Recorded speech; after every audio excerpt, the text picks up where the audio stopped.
Hey guys, let's finish up the fuse on the S1 Ringmaster today. One thing I wanted to bring up before we get on that, one of the reasons I don't typically use an iron without a sock, we're doing all white here. These are not scratches, it's just the white adhesive and coloring coming, from not using a sock. What that would mean then is if you're using a sock, that's going to end up on the sock. And I personally would rather take a sock off and change it out for $2 or $3 every once in a while. But what we can do is before you plug it in, before you get it hot, take your normal Top Flight Monokote trim solvent, and you should just be able to rub all that right off.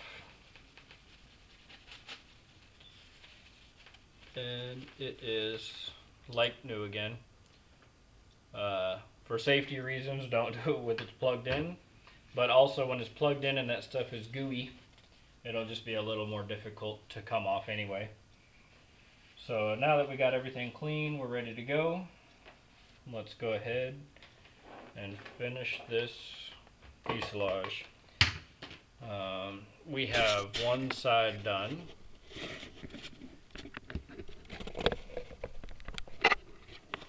Okay. Just got to figure out how to operate the camera apparently. We have one side that is fully monocoated and wrapped around the nose real nice, and then onto the bare wood side. I'm just going to kind of blow through this because everything is much the same. The only real difference is whenever you are applying the Monokote over the spine and like over that nose area where there's already Monokote.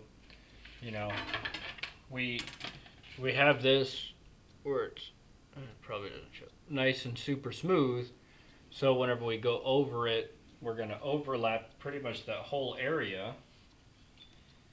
You don't want to create any bubbles, and when you're putting Monokote onto Monokote, it is fairly easy to get bubbles from ironing and other reasons, shrink rate and all this, So you don't want to just pound it with the iron. We're going to pretty much exclusively use heat the coating and then set it onto the overlap area the whole way across. So we'll heat the Monokote without really shrinking it. We're going to keep it at a low temperature. To do that overlap, whenever you're going Monokote over Monokote, and it's kind of a big overlap, because that right there is actually like 3/4 of an inch. Pretty easy to get bubbles in there. So we will lower the temperature so that we don't shrink, we just adhere. And I know, especially like with this EconoKote that we're using, it says shrink and adherence and everything all at 275 degrees. Well, it will adhere lower.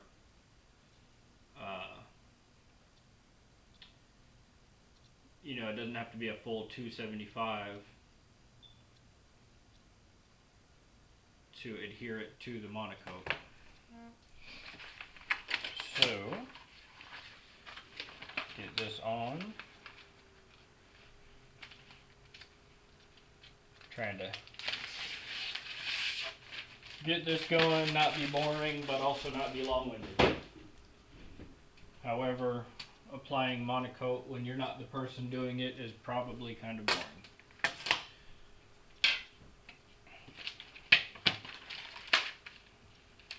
So we've already covered, how to do this. There's really nothing different except for you gotta have a little more finesse when you're going over pre-existing Monokote.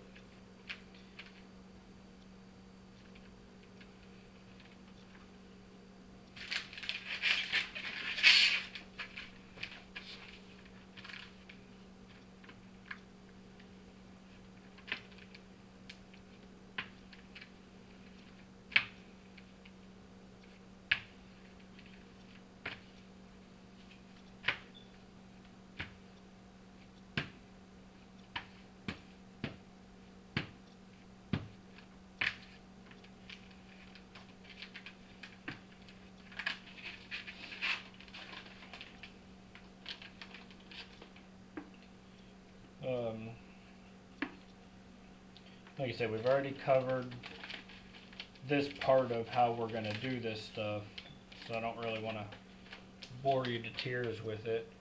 I will just try and keep it in view so at least you can see what I'm doing.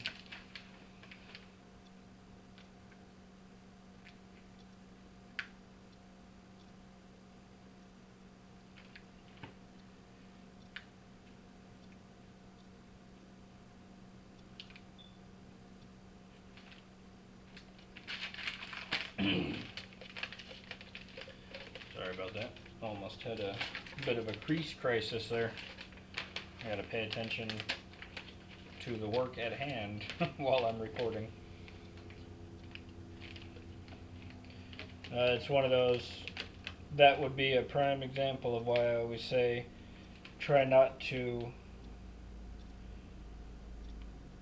don't try to adhere any Monokote that you're not actively pulling on.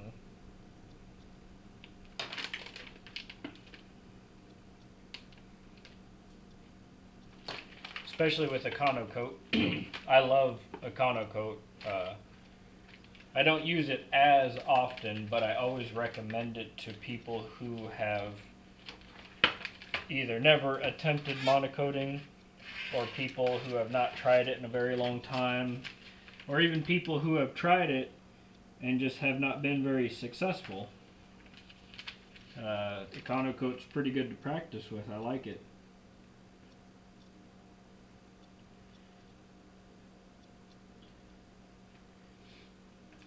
But one thing about it is the more you get into, I guess you could say, advanced trim schemes,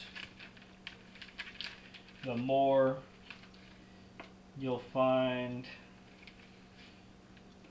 you don't really want the lowest temperature to apply. It's kind of hard to explain. Sometimes you want to be able to heat it up a little bit more before it shrinks. So the downfall to EconoKote, you could say, is that it shrinks and applies at the same temperature. So for doing trim,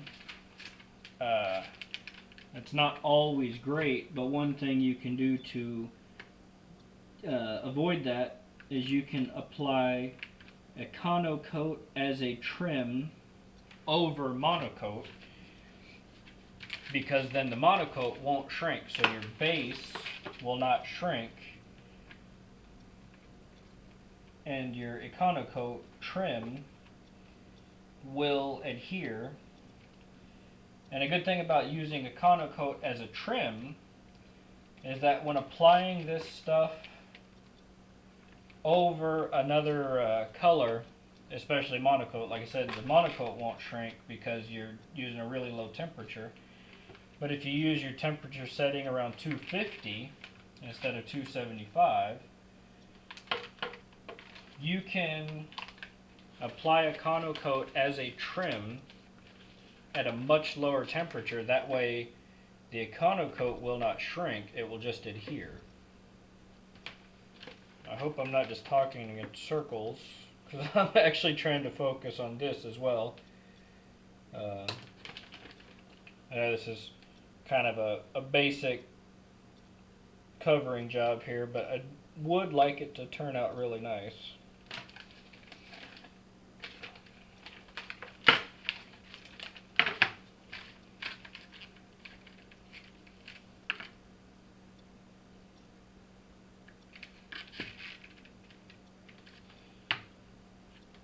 Probably the best part about running an iron-on covering is running it over well sanded plywood.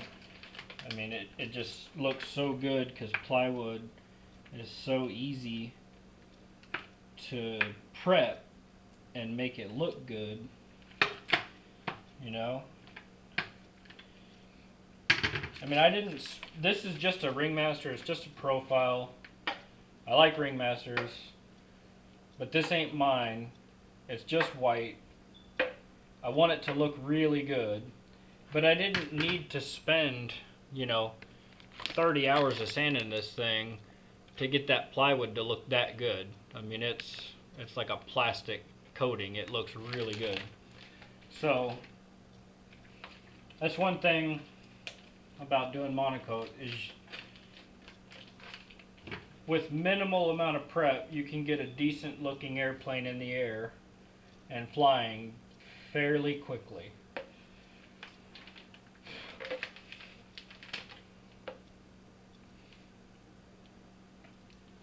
And in this super busy world, being able to fly sometimes is just kind of nice.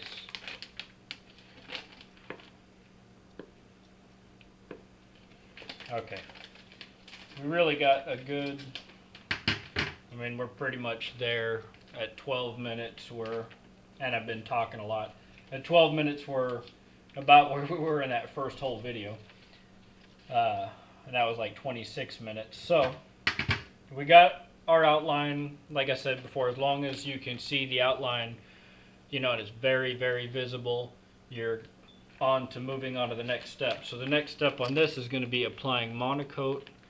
That light's kind of harsh, I'm sorry. To apply the Monokote over the overlap, and I mean that's like a ½ inch overlap. The only secret to this, the only real trick to this, is not difficult, but if you pull over a very wide area and trying to, iron all that real quick, you will get bubbles. 100% of the time, without fail. I've tried it. Because I'm always in a hurry. I got 2 kids. I always want to fly. Never got time. Just doesn't happen.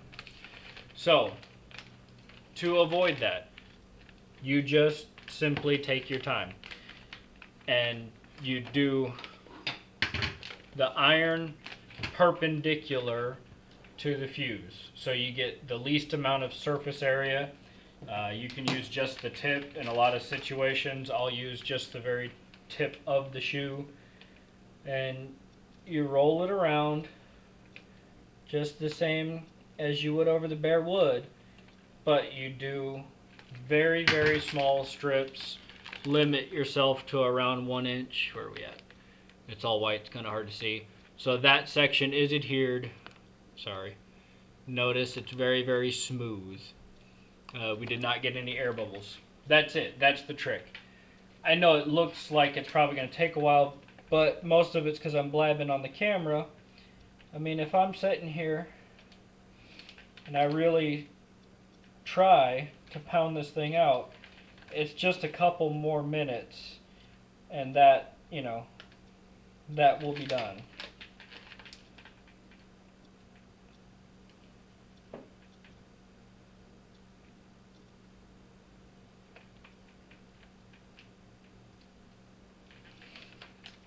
Notice I didn't change my temperature setting. You could change it down to 250, 260, and you're going to get a good adhesion, because like I said, it sticks to itself much, much better than the bare wood. And because of that, you can use a lower temperature, you know.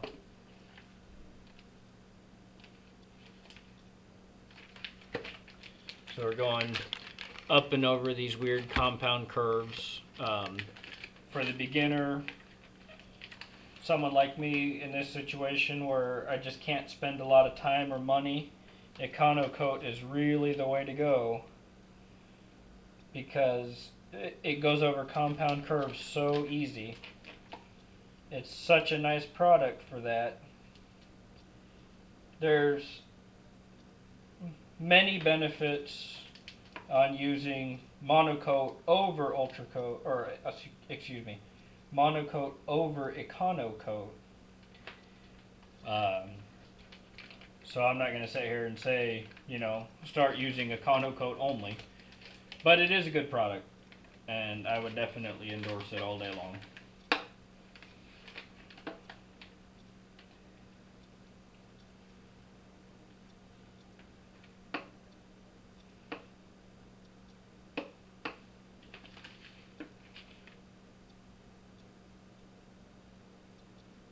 Just cleaning up a couple sections that I feel may get a wrinkle to them. And I didn't get to post this as a video, but dang, right here where this wing settle is, and I could push into that, you could make a slit in there or just push really hard on the covering to where just the edge of the shoe is ironing on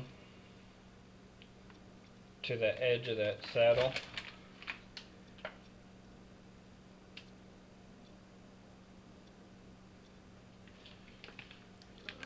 There you go. That way you can see that outline really super strong, because you want it to adhere to the inside edge there.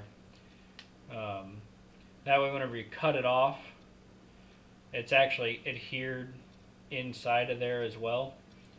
And you're going to leave, I don't want to give a measurement, but a noticeable amount you're going to leave inside of that wing saddle. Okay. I'm not really sure how I'm going to do this and show it on the camera, but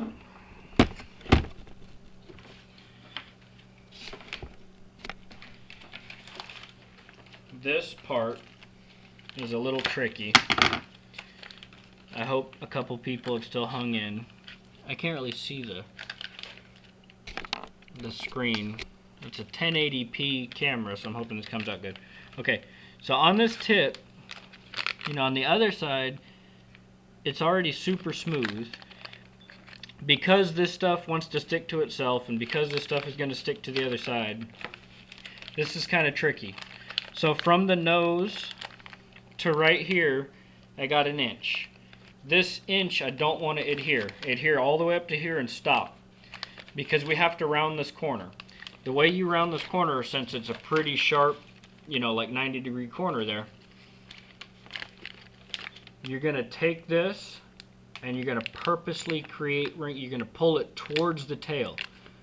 I mean, I know I'm exaggerating it, but you want to create as much area of wrinkle towards the tail that you can shrink out of this side, and you're going to keep working it over, and see how you'll see the outline.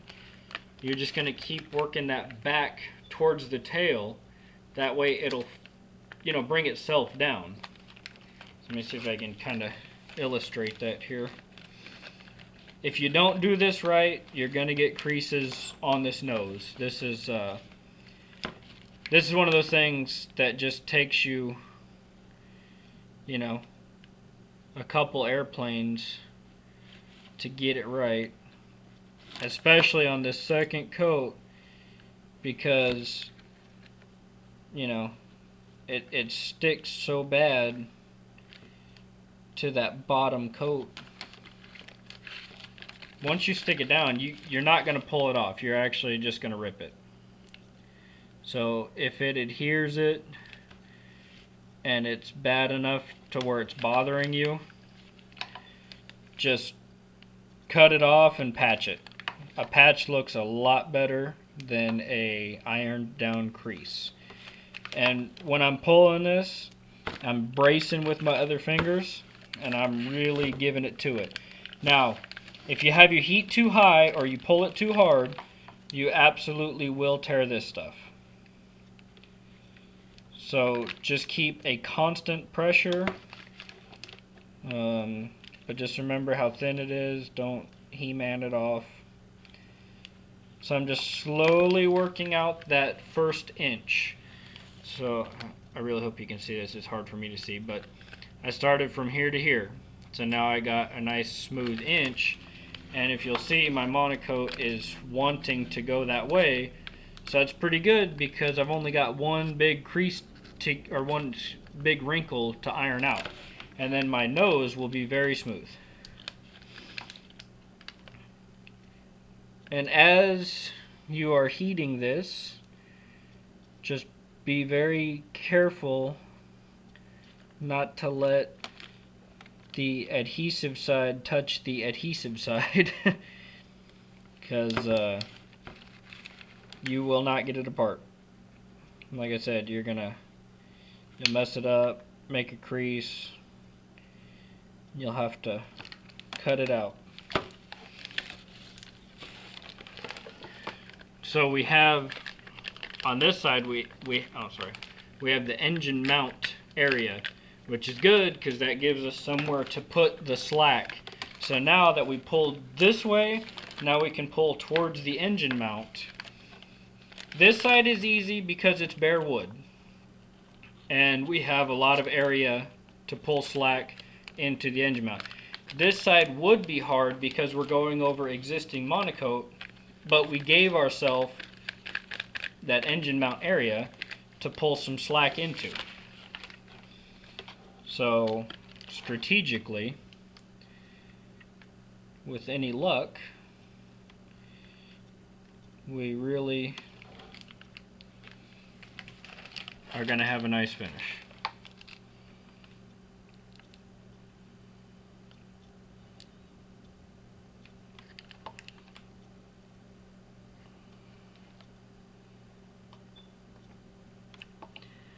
And in a lot of cases, I hope I'm not like screaming into that mic. In a lot of cases, where you have a tight wrinkle and it seems like it's not ironing out, don't be tempted to turn up your iron. A wrinkle will come out with the correct temperature. Sometimes you might just have to wait a little bit longer. So sometimes you might just want to hold the iron onto the wrinkle a little bit longer instead of turning up the heat. With EconoKote, you really don't want to go over, like 300 degrees would be pushing it, in my opinion. I don't think I've ever gone over 300 with EconoKote. And as you can see, I get pretty good results going over some really weird curves.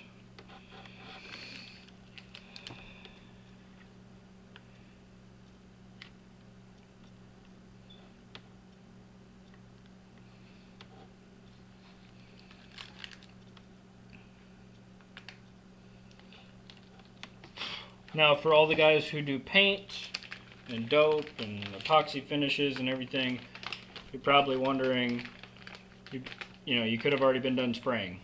I know. There's certain instances where a paint job is faster, and there's certain instances where I feel this is going to be faster. It's just all preference, Well, and there's other extenuating circumstances. I got nowhere to paint. Plus, for initial startup costs,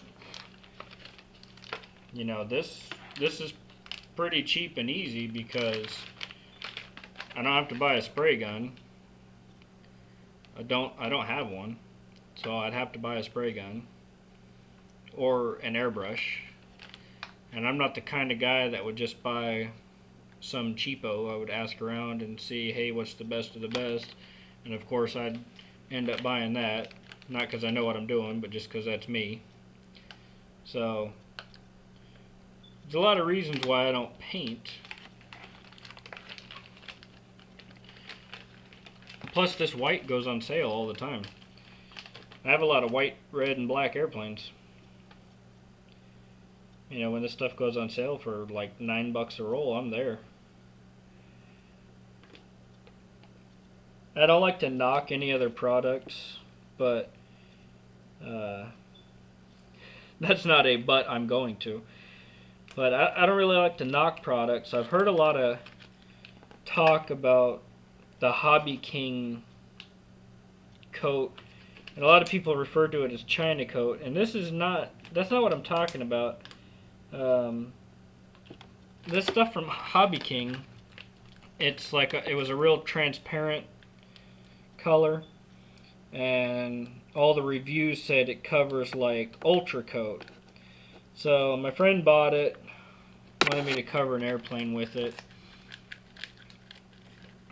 And I said, yeah, man, I can cover with anything, right? So I tried it, and it most assuredly did not cover like Ultra Coat. It did not apply like Ultra Coat. Ultra Coat's a really nice product.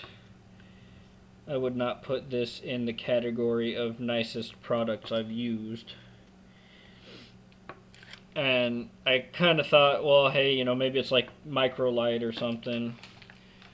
And no, it was extremely difficult to use. Did not go around curves at all. I you know, like I'm doing right here, there's no way I could have done that. I tried. And it was a small airplane. In my opinion, it came out terrible. Everybody else thought it looked beautiful, but, you know, excuse me, I didn't like it. I thought it was bad.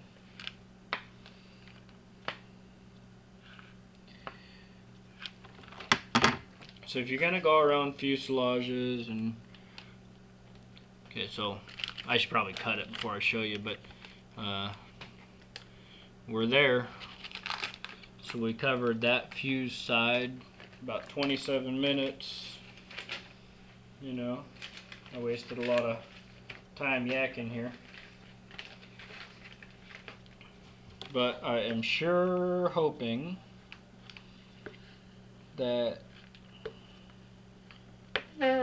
somebody can take this short video series, build a Ringmaster S1, cover it, and fly it for years. I actually just got Mr. Bob over at County Line Hobbies. He had a Black Friday sale, so I ordered an RSM Ringmaster S1 kit, and I want to do a video log on that kit specifically. A friend of mine in Texas said he had never built one of those before,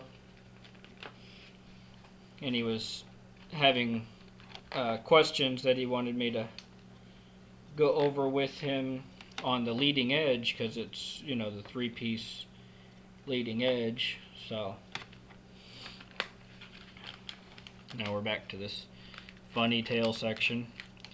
Like I said, on the other side, actually on the other side it was bare wood, but other than just watching where you're sticking and pulling a little bit harder, you're just going to do this the same as the other side. There's no difference. Oh man, I got a dog hair stuck under there. I don't know if you can see that.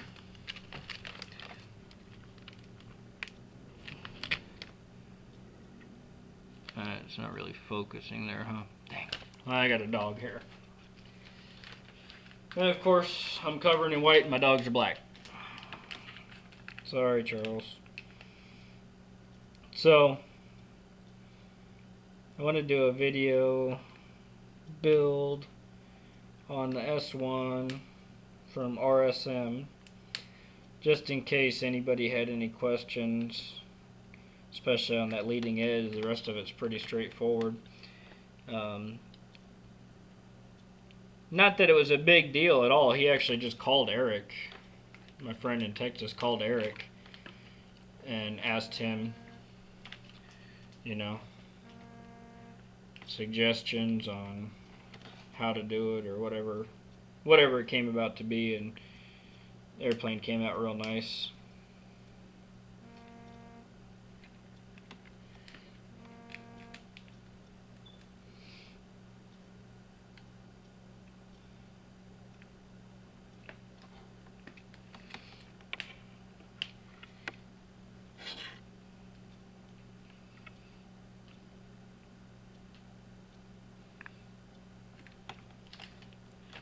There we go. Yeah, it's kind of, I'm still working on how to focus this camera and everything, but see, we went around that pretty nice.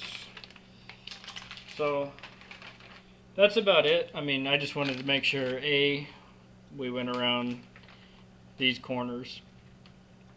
Are pretty difficult because they're so fat.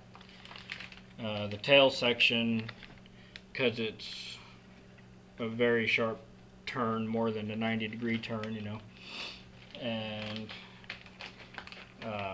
how to overlap the big parts, you know, I mean, over that big overlap, we're still nice and smooth. You can't tell it's two pieces of Monokote.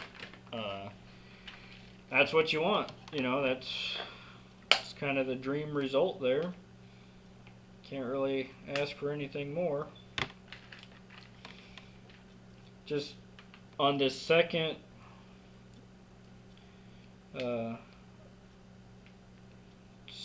second sheet, or the other side, I guess, I don't know, whatever you say, just take your time.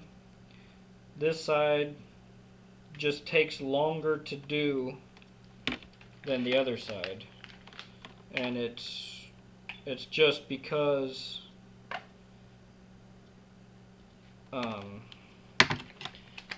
you have to go slower when you're overlapping.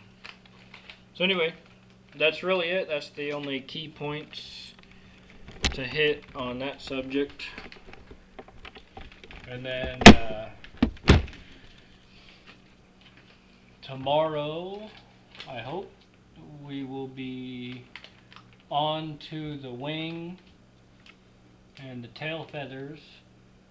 I probably will do another Monokote hinge video with this particular bird, just because it's EconoKote, same exact principle, nothing different. It's just a little more flexible, I guess. So, alright, thanks for watching.